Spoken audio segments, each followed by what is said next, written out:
हर हर महादेव दोस्तों, मैं कुलदीप श्रीवास्तव आपका अपने YouTube चैनल दीप स्टार क्लासेस में स्वागत करता हूं।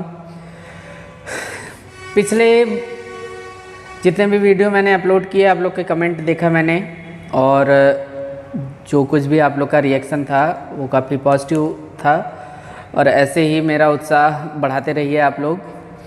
और जितने लोग अभी तक मेरे चैनल को सब्सक्राइब नहीं किए हैं उन लोगों से निवेदन है कि चैनल को सब्सक्राइब कर लें। वीडियो अगर अच्छी लगती है तो लाइक ज़रूर किया करिए, कमेंट करके मुझे बताया करिए।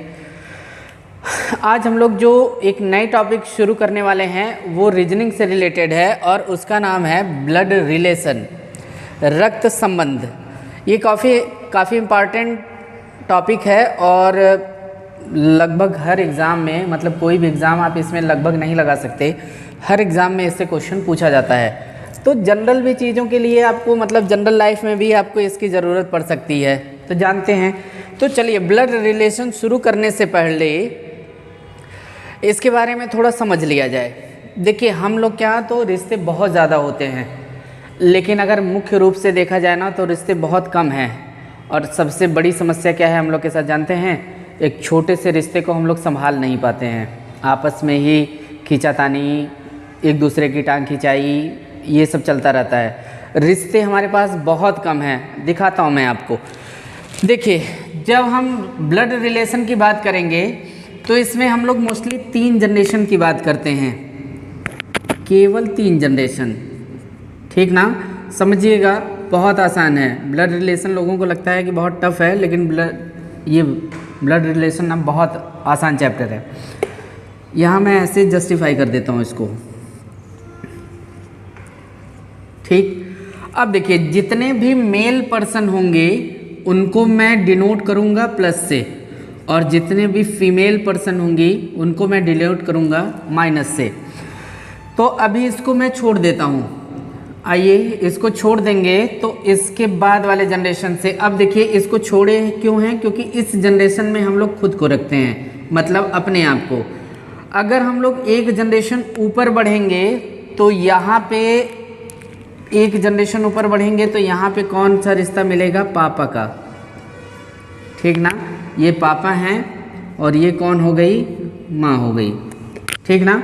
अब देखिए, अगर हम पापा से ऊपर बढ़ेंगे तो यहाँ पे प्लस, मतलब यहाँ पे कौन मिलेगा? दादा मिलेंगे। और माँ से एक जनरेशन ऊपर बढ़ेंगे तो यहाँ पे कौन मिलेंगे? नाना या नानी मिलेंगी। माइनस है तो नानी लिख दिया मैंने। अब देखिए, दादा हैं तो दादी होंगी, और नानी है तो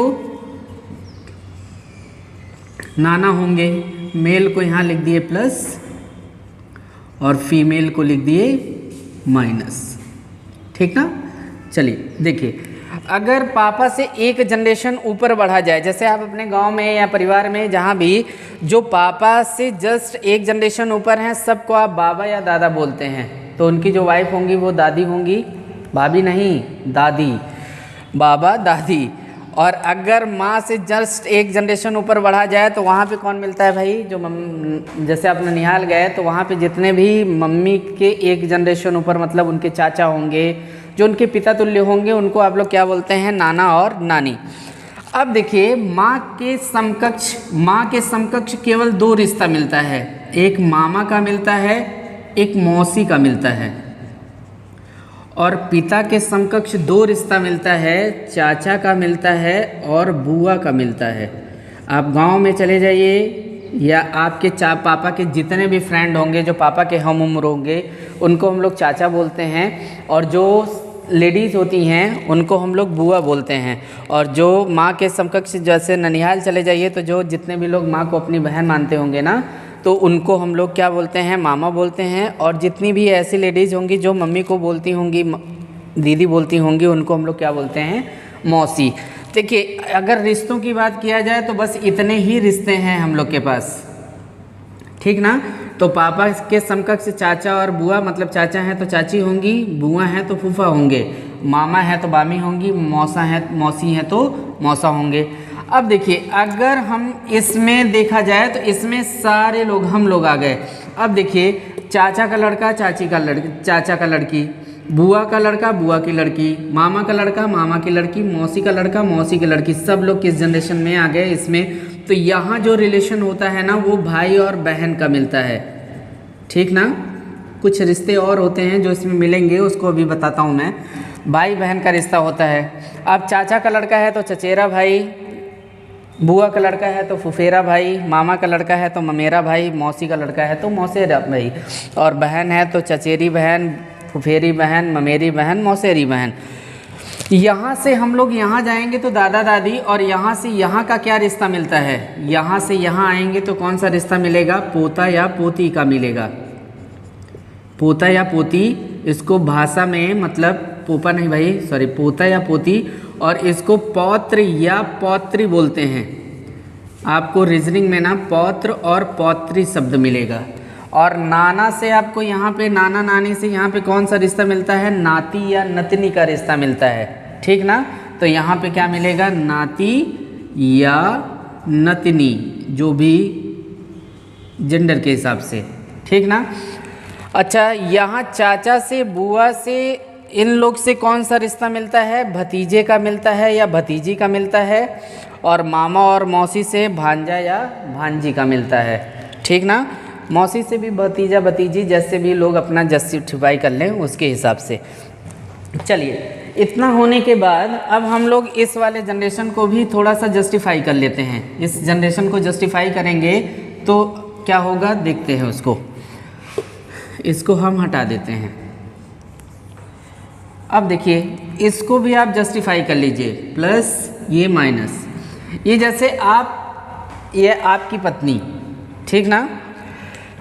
अब जब आपकी पत्नी आपके परिवार में आती है तो ये जितने आपके रिश्ते हैं वो सारे रिश्ते उसके हो जाते हैं जस्टिफिकेशन के साथ। कौन सा जस्टिफिकेशन, सास या ससुर का। तो जब ये इधर आएंगी ये सारे रिश्ते इनके हो जाएंगे, केवल जस्टिफिकेशन लगेगा सास या ससुर। जैसे ये दादा हैं तो ददिया ससुर, दादी हैं तो ददिया सास, नानी है तो ननिया सास, नाना है तो ननिया ससुर, ऐसे सास ससुर का रिश्ता मिलता है। और इन लोगों से इससे कौन सा रिश्ता मिलेगा, मिलेगा पुत्र वधू का, ठीक ना। वैसे जब आप इधर जाएंगे ससुराल पक्ष में अपने, तो जितना भी इनके रिश्ते होंगे वो सब आपके रिश्ते होंगे केवल जस्टिफिकेशन के साथ कि दादा हैं तो ददिया सास, ददिया ससुर, दादी हैं तो ददिया सास, नाना है तो ननिया ससुर, और नानी है तो ननिया सास। समझ गया ना ऐसे, ठीक है। अब और इन लोगों से इससे क्या रिश्ता मिलता है, दामाद का रिश्ता मिलता है। अब दामाद और पुत्रवधू को आप समझ लीजिए अच्छे से। दामाद, दामाद मतलब दाम दे के खरीदा हुआ, उसे क्या बोलते हैं, दामाद बोला जाता है ना। और पुत्रवधू, अब कोई दाम दे के खरीद के ले आया है तो वो अच्छा व्यवहार करेगा आपका, नहीं। देखिए, पुत्रवधू का मतलब क्या होता है, पुत्र का वध करने वाली, पुत्र का जो वध कर दे वही क्या कहलाती है, पुत्रवधू कहलाती है। नहीं, देखिए ये केवल एक मजाक था, इसको सीरियसली मत लीजिएगा। कुछ लोगों को बुरा लग सकता है तो बुरा लग सकता है, तो कोई नहीं बुरा मत मानिएगा भाई आप लोग। देखिए, इन सब से जब ये इधर आएंगी तो इनको क्या रिश्ता मिलेगा, पुत्रवधू का रिश्ता मिलेगा। और जब यहाँ से ये इधर जाएंगे तो यहाँ पे कौन सा रिश्ता मिलेगा, दामाद का रिश्ता मिलेगा। अच्छा देखिए, कुछ रिश्ते और जो इसमें आते हैं, देखिए एक जनरेशन ऊपर जाएंगे तो पापा, चाचा, बुआ या माँ, मामा, मौसी, और उससे ऊपर जाएंगे तो दादा दादी, और उससे ऊपर जाएंगे तो नाना नानी। बस इतने रिश्ते इस 2 जनरेशन में हैं। बाकी जो भी मिलेगा सबको इस जनरेशन में रखिएगा। जैसे ये आप हैं, ठीक ना, ये आपकी बहन है, ठीक है। इनके पति का मतलब ये आपके क्या हो गए, बहनोई हो गए। यहाँ से यहाँ तक का कौन रिश्ता हो गया, बहनोई का रिश्ता हो गया। और यहाँ से वापस इनको कौन सा रिश्ता मिलता है, साला का रिश्ता मिलता है, ठीक ना। अब देखिए, यहाँ जीजा के भाई हैं, मतलब जीजा के भाई हैं तो ये भी कौन से रिश्ते में आएंगे, यही बहनोई, मतलब उनको भी जीजा बोला जाता है। और अगर इनकी कोई बहन है ना तो उनको बहन की श्रेणी में रखा जाता है, मतलब बहन ही माना जाता है। तो क्योंकि वो रिश्ता अभी जस्टिफाई नहीं है, तो जो रिश्ते जस्टिफाई नहीं होते हैं उनको इसमें रखकर भाई और बहन का रिश्ता निकाल दिया जाता है। तो बस इतने ही रिश्ते हैं, इनको एक बार आप इनका स्क्रीनशॉट ले लीजिएगा। और सुनिए, बस इतने ही रिश्ते से हम लोग पूरा सवाल लगा लेंगे। जब आप क्वेश्चन लगाने लगिएगा तो जो जनरेशन गैप है उसको मेंटेन रखिएगा। तो चलिए आगे बढ़ते हैं सवाल की तरफ, फिर आपको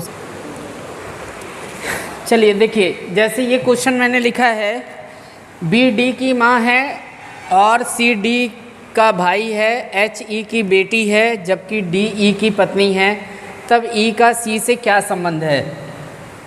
तो चलिए सबसे पहले शुरुआत करते हैं। देखिए, जिसके बारे में ना दिया रहे ना कि मेल या फीमेल, तब तक आप उसको जस्टिफाई मत करिएगा। देखिए, बी डी की माँ है, तो यहाँ माँ कौन है, एक सवाल समझ लेंगे ना अच्छे से, आगे सब सवाल अच्छे से लगा लेंगे।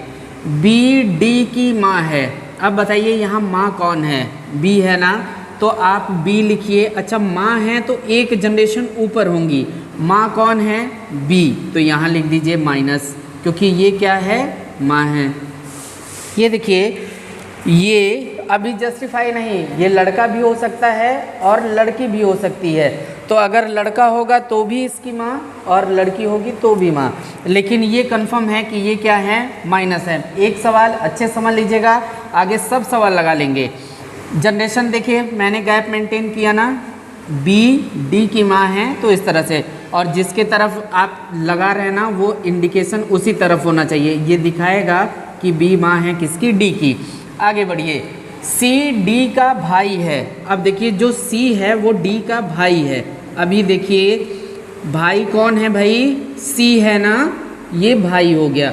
अभी भी ये क्लियर नहीं हुआ, ये लड़की होगी तो इसकी माँ और ये लड़की होगी तो इसका भाई, अभी ये जस्टिफाई नहीं हुआ है। चलिए आगे बढ़ते हैं। एच ई की बेटी है, कहीं आपको दिखा इसमें एच और ई, नहीं दिखा ना, छोड़ दीजिए, इस लाइन को अभी हम लोग स्किप करते हैं। क्यों, क्योंकि यहाँ पे कहीं दिया नहीं गया है, तो अगर नहीं दिया गया है तो आगे कहीं ना कहीं वो कोरिलेट करेगा। आगे बढ़िए, जबकि डी ई की पत्नी है, जो डी है ना वो पत्नी है, ये देखिए जस्टिफाई हो गया, ये पत्नी है तो माइनस होगी किसकी, ई की। अच्छा ये बताइए, अगर ये इनकी पत्नी है तो ये क्या होंगे, प्लस होंगे। अब देखिए, आपका ई और सी में रिलेशन पूछा है, आपको इसकी ज़रूरत ही नहीं पड़ी, लेकिन मान लीजिए अगर एच से रिलेशन पूछा होता तो अब आपको ई मिल गया है तो उसको भी लिख देता हूँ मैं। एच ई की बेटी है तो ये बेटी हो जाएगी किसकी, ई की, तो ये क्या हो जाएगा, माइनस। अब आपसे क्या पूछा है, ई का सी से, यहाँ थोड़ा सा समझ लीजिएगा, यहाँ पे दो वर्ड होते हैं, एक होता है से, एक होता है का। इसको बहुत सिंपल सी भाषा में अगर मैं समझाना चाहूँ तो ये समझिए, दादा का काम करता है और ये पापा का काम करता है। कैसे, अभी दिखाता हूँ मैं आपको। ये से मतलब दादा, का मतलब पापा। आप सिंपल सी बात बताइए मुझे कि अगर आपके घर में दादा और पापा दोनों हैं तो परिवार का मुखिया कौन होगा, दादा होंगे ना। जो परिवार का मुखिया होता है वही परिवार का आधार होता है, ठीक है। तो अगर परिवार में दादा और पापा दोनों हैं तो मुखिया कौन है, दादा, मतलब आधार कौन है, दादा है ना, ठीक है। और अगर दोनों में से कोई सिंगल रहेगा तो जो रहेगा वो आधार हो जाएगा। अब आप इसको हटा के इसको देखिए कि अगर इन दोनों में से दोनों शब्द रहेंगे तो आधार कौन होगा, ये होगा, और दोनों में से कोई सिंगल शब्द रहेगा तो जो रहेगा वो होगा। जैसे राम का दशरथ से क्या संबंध है, से क्या संबंध है। अच्छा, एक ये सेंटेंस हो गया, और एक हम लिखे दशरथ का राम से क्या संबंध है। देखिए यहाँ पे बस थोड़ा सा चेंज कर दिया मैंने, राम का दशरथ से क्या संबंध है और दशरथ का राम से क्या संबंध है। अच्छा देखिए, यहाँ पे का शब्द भी आया है और से शब्द भी आया है, का शब्द भी आया है, से शब्द भी आया है। तो देखिए यहाँ पे का और से दोनों आया है ना। ये देखिए, अगर का और से आएगा तो हम लोग वरीयता किसको देंगे, से को देंगे ना। ये से किसके साथ लगा है? दशरथ के साथ लगा है। अब दशरथ क्या हैं? आधार हो गए। अब बताइए राम दशरथ के क्या लगते थे? पुत्र लगते थे ना। तो यहाँ रिश्ता जो निकलेगा वो किसका निकलेगा? पुत्र का निकलेगा। अब देखिए दशरथ का राम से, अब राम आधार हो गए तो राम आधार हैं तो राम दिखा रहे हैं। जैसे कि आप कहीं जाते हैं ना, तो अगर आपके पिताजी कहीं दूर खड़े होते हैं तो आप उनको दिखाते हैं कि वो मेरे पापा हैं, आप अपने आप को आधार माने ना और उनको। तो जब आप अपने से किसी का रिश्ता दिखाएंगे तो आप अपने आप को आधार मान के, वो मेरे चाचा हैं, वो मेरे फूफा हैं, वो मेरे मामा हैं, आप खुद को आधार के। अब वो अगर आपको दिखाएंगे वो मेरा भांजा है, वो अपने आप को आधार के आपको दिखाए। तो यहाँ पे राम का दशरथ से आया राम के साथ ना, से आया राम के साथ, तो राम दशरथ क्या लगते थे? राम के पिता लगते थे। तो ये आपका हो जाएगा इसमें। जैसे आप बैंक में जाइए ना तो वहाँ फॉर्म में लिखा होता है कि रिलेशन फ्रॉम नॉमिनी से रिलेशन। तो अगर नॉमिनी में आपने अपने माता का नाम भरा है ना, तो आप वहाँ पे पुत्र या पुत्री दिखाया करिए। बात समझ में आया ना? अगर कोई अपने बेटे का नाम भरा है तो नॉमिनी में अगर बेटे का नाम भरा है तो वहाँ पे पिता या माँ दिखाया करिए। जो से शब्द होता है वो जिसके साथ लगा होता है वही आधार होता है। तो चलिए अब हम लोग सवाल को डिस्कस करते हैं। यहाँ पूछा है ई का सी से, देखिए आधार कौन है? सी है ना। तो सी से रिलेशन हमें निकालना है कि सी ई क्या लगता है। अच्छा, अब आप यहाँ सी से ई तक आपको जाना है। अब यहाँ आप खुद को रख लीजिए, ये इनकी पत्नी है, ये इनका भाई है। अच्छा, ये आप अपने आप को रखिए तो ये आपकी क्या हो जाएंगी? बहन हो जाएंगी, ठीक ना। और ये बहन के पति, अब बताइए आपके बहन के पति मतलब आपके जीजा जी हुए ना, और जीजा जी के रीजनिंग की भाषा में क्या बोला जाता है? बहनोई। ये आपका हो जाएगा आंसर। उम्मीद है कि समझ में आया होगा। फिलहाल एक और सवाल हम लोग डिस्कस करते हैं, ये एकदम क्लियर हो जाएगा, ठीक ना। तो आप एक बार इसका स्क्रीनशॉट ले लीजिएगा।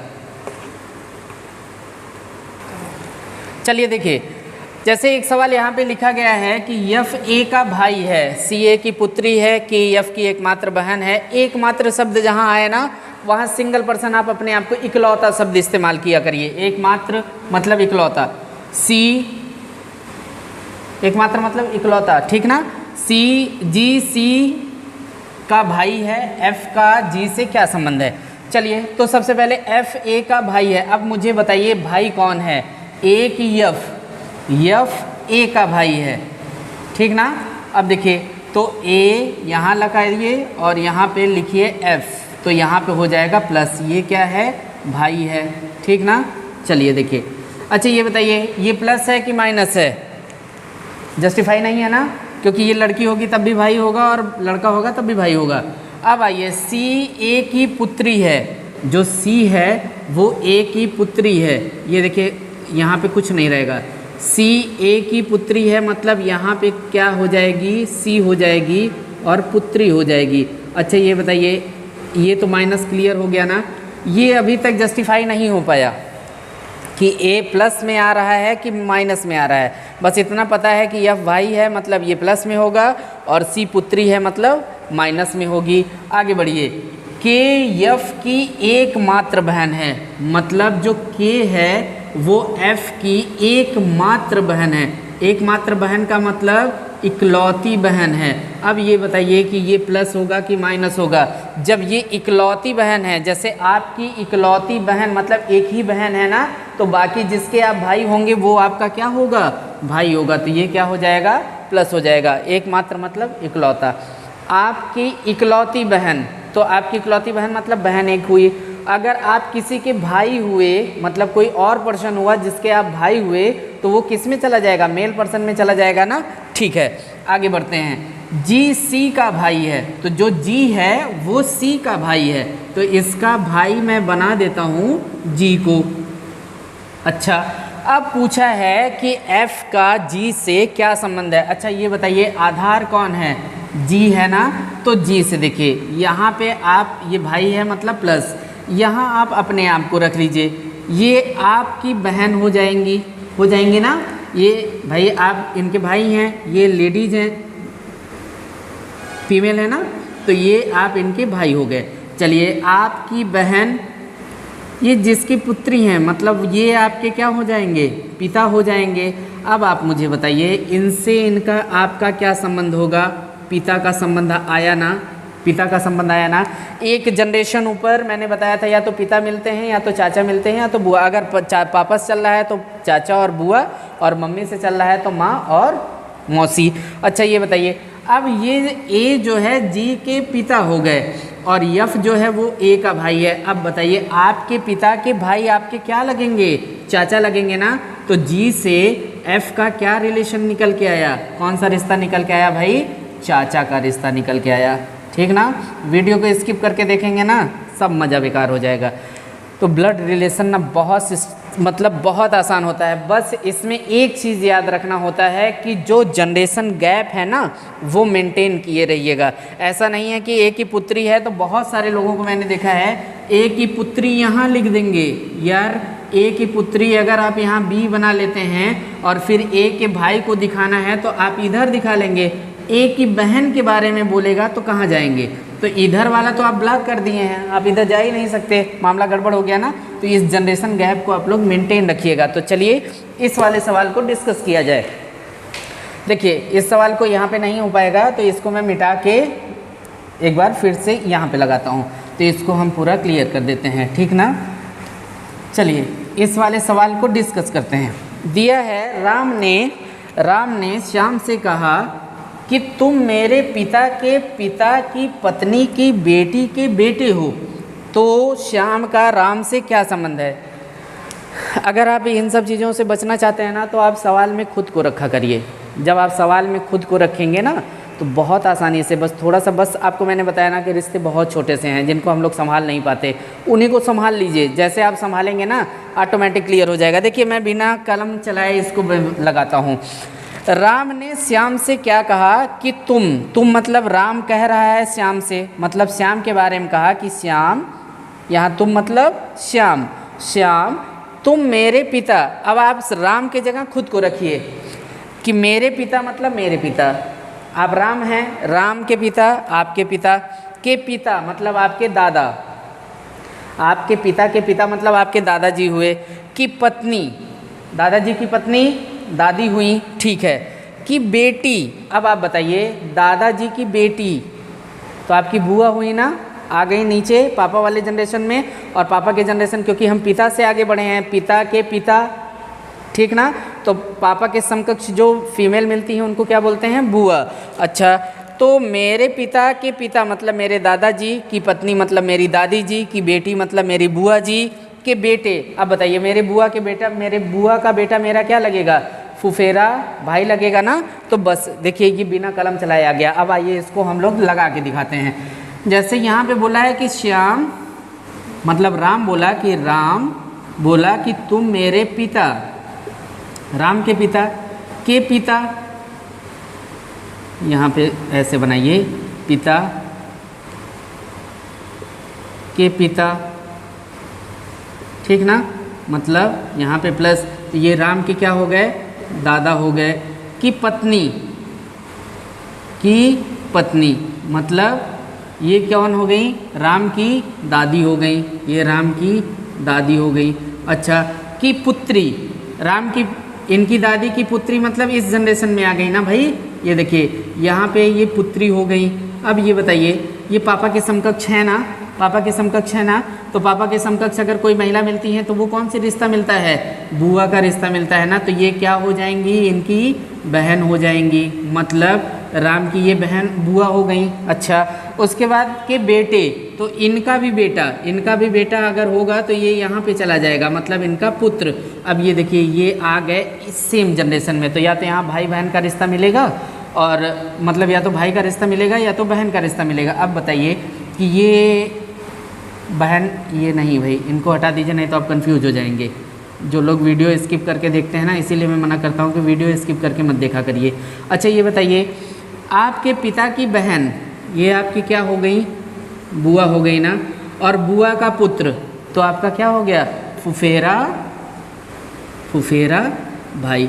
आप चाहे ऐसे लगा सकते हैं और चाहे अगर ABCD करके नहीं दिया है ना, इस तरह से दिया है तो आप खुद को रखा करिए, रिश्ते बहुत छोटे हैं। अगर आप खुद को रख के लगाना चाहेंगे ना तो बहुत आराम से लगा लेंगे। तो ब्लड रिलेशन में आप ये उम्मीद है कि समझ में आ गया होगा। अगर ज़रूरत पड़ेगी, अभी ज़रूरत है इसमें और भी, मतलब एक दूसरा टाइप उसमें लिखा रहता है A+B बराबर पुत्री, तो ये पार्ट 1 करके मैं डाल दूंगा, बहुत बड़ा वीडियो नहीं। पहले आप फर्स्ट टाइप के क्वेश्चन को अच्छे से प्रैक्टिस कर लीजिएगा, फिर नेक्स्ट वीडियो में सेकंड पार्ट बनाऊंगा, उसमें इसको दे दूंगा। बहुत लंबा वीडियो आप लोग देखते नहीं हैं और स्किप करके देखना शुरू कर देते हैं, क्योंकि इस समय ना वो जो आप लोग चमत्कार देखते हैं ना कि इनका चमत्कार, उनका चमत्कार, ऐसे चमत्कार जो रील्स चलते रहते हैं ना, उस पर लोग ज़्यादा टाइम दे रहे हैं आजकल, शॉर्ट वीडियो पे ज़्यादा टाइम दे रहे हैं, तो उनके पास ये सब पढ़ने के लिए टाइम ही नहीं है। तो इसलिए छोटा छोटा वीडियो बनाऊंगा मैं, तो आपको पढ़ने में भी आसानी होगी और आपको कम समय में ना थोड़ा थोड़ा करके चीज़ें अच्छे से मिलती भी रहेंगी। तो चलिए, इस टाइप पे जितने भी क्वेश्चन आपको मिल रहे हैं सब पे प्रैक्टिस करिएगा। और अगर आपको कोई भी प्रॉब्लम हो तो मुझे कमेंट बॉक्स के थ्रू ज़रूर बताया करिए। आप लोग ना तो कमेंट करते हैं, बस अच्छे से तारीफ़ कर देंगे, सर बहुत अच्छा था, सर नाइस वीडियो, सर ये वीडियो, सर वो वीडियो। और मैंने क्वेश्चन, कई वीडियो में मैंने क्वेश्चन पे टिक मार्क लगा के भेजा है कि आप इसका उत्तर मुझे कमेंट बॉक्स में दीजिए। उसके लिए किसी के पास टाइम नहीं है। चमत्कार देखने के लिए टाइम है, क्वेश्चन लगाने के लिए टाइम नहीं है। तो कोई बात नहीं, अगर आपके पास ये इसके लिए टाइम नहीं है ना, चमत्कार के लिए टाइम है, दीजिए टाइम, तो ज़िंदगी आपके साथ ऐसा चमत्कार करेगी ना कि सब चमत्कार हो जाएगा। तो चमत्कार देखिए, उसके लिए मना नहीं है, लेकिन जितना भी मैं बताता हूँ उसको थोड़ा पढ़ा करिए, थोड़ा मेहनत करिए, ठीक ना। तो चलिए, मिलते हैं बहुत जल्द नेक्स्ट वीडियो में, तब तक के लिए आप लोगों को बहुत बहुत धन्यवाद।